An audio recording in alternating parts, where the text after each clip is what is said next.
السلام عليكم ورحمة الله وبركاته. kusoo dhawaada kulliyadda Sahal Vocational Training Center.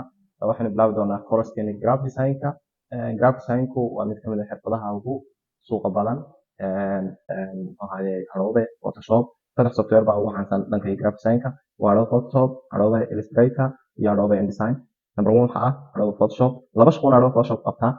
Waa in wax lagu dhig kareeyo waa photo editing. Kalbaadna waxa weeye waa design. Design-ka lagu sameeyaa sawiranta waa lagu hagaajiyaa weliba kuwa digitalka. Marka waxaan eegi doonaa waxyaabaha ku dhigan doona course-kan hordhaciisa weeye waxyaabaha ku dhigan doona inuu eegno. Waxaan ku dhigan doonaa sidee loo sameeyaa loogooyinka aynu arki doonaa loogooyinka sidee loo sameeyaa website-ka kuwa kalaba sidoo kale waxaan arki doonaa sidee loo sameeyaa posters kala duwan waxaa noqoto kuwa lasoo daabacayo kuwa social media lasoo dhigayo sidoo kale waxaan arki doonaa sidee loo sameynayaa invitation cardska kaararka xafladaha aroosyada sidee loo sameynayaa sidoo kale waxaan arki doonaa signboardska waa mid ka mid ah boorarka sidee loo sameeyaa board aynu arki doonaa nooc walba wada baran doontaa saa loo sameeyo sidoo kale waxaan arki doonaa social media designs designadan productska ama alaabaha lagu xaysiiyo iyagana see loo sameeyaa waxaan ku arki doonaa course-ka Adobe Photoshop intaan ku guda jirno insha Allah.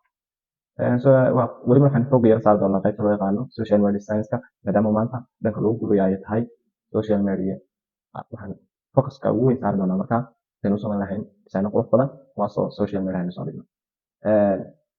Marka Photoshop waa software qani weeyaan markaa joogo xirfadan graphic design. السلام عليكم ورحمة الله وبركاته. إن شاء الله soo socda waxaynu ku arki doonaa hordhaca guud iyo introduction-ka interface-ka software-ka iyo casharaankii kale aynu ku arki doonaa. Assalaamu calaykum waraxmatullaahi wabarakaatuh.